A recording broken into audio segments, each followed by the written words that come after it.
আসসালামু আলাইকুম ওরহমাতুল্লাহ। আমি এখন কথা ও কবিতা পাঠের আসর পর্ব ৭১ শুরু করছি। এখন যে কবিতাটি নিয়ে আলোচনা করছি, কবিতাটির নাম ছন্নছাড়া।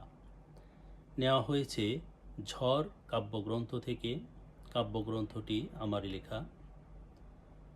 বলা হয়েছে এমন: হে আল্লাহ, তোমার সৃষ্টির বিপদ আপদ তুমি রক্ষা করো, ছন্ন ছাড়া জীবন যাদের তাদের দয়া করো। আল্লাহর কাছে প্রার্থনা করা হচ্ছে যে, হে আল্লাহ, তোমার সৃষ্টির বিপদ আপদ তুমিই রক্ষা করো, ছন্ন ছাড়া জীবন যাদের তাদের দয়া করো। এটা ছন্ন ছাড়া যাদের জীবন, দেখুন, যাদের ঘর বাড়ি নেই, তাদের ফ্যামিলি নেই, দেখা যাচ্ছে বিধ্বস্ত অবস্থা, থাকার জায়গা নেই, খাওয়ার জায়গা নেই, থাকবে কোথায়, মানে যে একটা বিধ্বস্ত অবস্থা, সেই সব মানুষেরকে নিয়ে এই কবিতাটি লেখা। ছন্ন ছাড়া জীবন যাদের। কোথায় আছে সপরিবার বন্ধু স্বজন, কোথায় দন্য দশায় হইছে বিভাগ, জীবন ওদের কাঁদায়। দেখুন, এখানে বলা হয়েছে যে কোথায় আছে সপরিবার বন্ধু স্বজন, কোথায়। তাহলে এখন বুঝতে হবে যে এই পরিবার থেকে কেউ কেউ ছিটকে পড়ে যায়, বন্ধু স্বজন থেকে কেউ কেউ ছিটকে পড়ে যায়। কিসের কারণে? অভাবের কারণে। অভাবের কারণে, দুর্দশার কারণে পরিবার থেকে ছিটকে পড়ে যায়। কেউ পরিবার তাদের খবরই রাখে না, এবং সেও পরিবারকে খবর রাখতে পারে না। এমন কেউ ছিন্ন মানুষ আছে, ছিন্নমূল মানুষ আছে, তাদের কথায় বলা হচ্ছে তাদের পরিবার থেকেও নেই। এই একটা অবস্থা। দন্য দশায় হয়েছে বিভাগ, জীবন ওদের কাঁদায়। দন্য দশায়, অভাবের তাড়নায় অনেকেই ডিভাইডেড হয়ে যায়, বিভাজন হয়ে যায়। কেউ কারো খবরই রাখে না, কারণ যার যার মতো সেই সেই অস্থির। এই দুনিয়ায় সবার আছে কত আপন জনা, সবার মাঝে থেকে ওদের ঝড়ে চাপা কান্না। দেখুন, অনেকেরই, সবারই তো সবার আপনজন আছে, অনেকেরই আছে, আবার কারো কারো নেই। যাদের নেই তাদেরকেই বলা হচ্ছে। কিন্তু ওরা কিন্তু সবার মাঝেই থাকে, মাঝে থেকে ওদের চাপা কান্না ভিতরে। এই চাপা কান্না ওদের শেষ হয় না। ওরা কিন্তু মানুষের মাঝেই থাকে, অথচ ভিতরে কিন্তু চাপা কান্না। কারণ আপনজন কাছে নেই, বন্ধু স্বজন কাছে নেই, তাদের থেকে দূরে। এই যেটা ভিতরে একটা শূন্যতা, চাপা কান্না। শূন্য হৃদয় পূর্ণ ব্যথা, এমনি চলে জীবন, বৃথা আশায় জীবন যুদ্ধ, মিশে থাকে স্বপন। দেখছেন, বৃথা আশায় জীবন যুদ্ধ, মিশে থাকে স্বপন। ওদের স্বপ্নটা হলো মিছে। ওদের স্বপ্ন থাকে, কিন্তু সেই স্বপ্নটা মিছে। মিছে কারণ, আর ওরা ওরা তো ওটা সমাধান করতে পারবে না, পূর্ণতা আনতে পারবে না।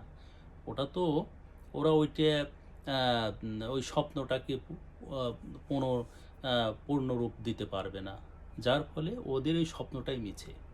কিন্তু বৃথা যুদ্ধ, বৃথা, এটাই বলা হয়েছে যে শূন্য হৃদয় পূর্ণ ব্যথা, এমনি চলে জীবন, বৃথা আশায় জীবন যুদ্ধ, মিশে থাকে স্বপন। বৃথা আশায় জীবন যুদ্ধ করে ওরা, কারণ ওরা তো সেই রকম পরিবেশ নেই, সেই রকম সুযোগ নেই, সেই রকম ফ্যাসিলিটি নেই।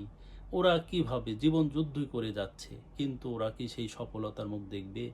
তাই বলা হয়েছে যে ওদের স্বপ্নটাই মিছে, মিছে স্বপ্নে ওরা জীবন যুদ্ধ করে। নিভু নিভু ওদের জীবন, কখন নিবে বিদায়, কে বা আছে এই দুনিয়ায় ওদের পাশে দাঁড়ায়।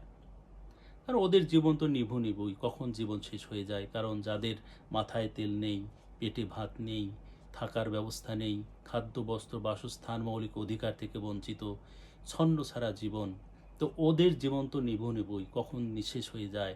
ওদের পাশে কে দাঁড়াবে বলেন? এরকম কে আছে?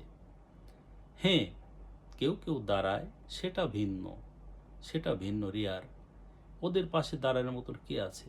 আর যদি দাঁড়াতোই, তাহলে তো এই ছন্ন ছাড়া জীবন যাদের, এই এত বিধ্বস্ত অবস্থায় মানুষ রাস্তাঘাটে যেখানে সেখানে পড়ে থাকতো না।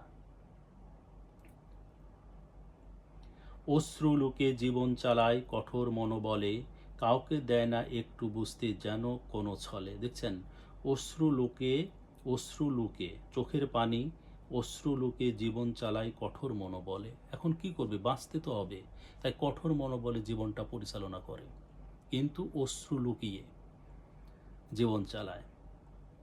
কাউকে দেয় না বুঝতে, যেন কোনো ছলেই কাউকে বুঝতে দেয় না যে তার বেদনা কত, ভিতরে কষ্ট কত, এটা ওরা বুঝতে দিতে চায় না। কারণ বুঝায় কি করবে, বুঝতে দিতে কি, ওদের জীবনটাই তো ওই রকম, এমনি তো ওই রকম। তো আর দুঃখ ব্যথা বেদনা কাউকে বলবে, কাকে বোঝাবে, কাকে বোঝায় কি করবে। স্রষ্টা তুমি রক্ষা করো ছন্ন ছাড়া যারা, কে বা আছে মুক্তি দিবে তুমি প্রভু ছাড়া। একমাত্র আল্লাহ ছাড়া তাদের মুক্তি দিতে বা সফল হওয়ার কেউ দিতে পারবে না, একমাত্র আল্লাহ ছাড়া। তাই বলা হয়েছে যে স্রষ্টা তুমি রক্ষা করো ছন্ন ছাড়া যারা, কে বা আছে মুক্তি দিবে তুমি প্রভু ছাড়া। তুমি ছাড়া কে তাদের মুক্তি দিবে। তো কবিতাটির নাম ছিল ছন্ন ছাড়া। এই ছন্ন ছাড়া মানুষদেরকে নিয়েই এই কবিতাটি লেখা। আলোচনা এখানেই শেষ করছি। আসসালামু আলাইকুম ওয়া রাহমাতুল্লাহ।